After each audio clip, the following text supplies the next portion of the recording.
We'll guide you on how to make a PDF from images on a laptop or PC.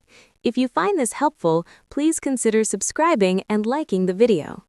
There can be many reasons to turn images into a PDF. For example, when you want to upload files and only a PDF format is accepted.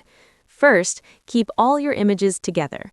It can be one image or multiple images, it doesn't matter. But if there are multiple, make sure they are in the same folder. Click on one image, hold the Control key, and select the rest, or you can click, hold, and drag to select them all. Now, right-click on the selected images and click on Show More Options. After that, click on Print. On the right side, choose the layout.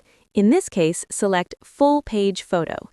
In the top left, choose the Printer option and select Print to PDF. Once selected, click on Print at the bottom right. Now, give the file a name, choose where you want to save it, and click Save. That's it. Your PDF is ready. You can now open it and see all your photos in one PDF.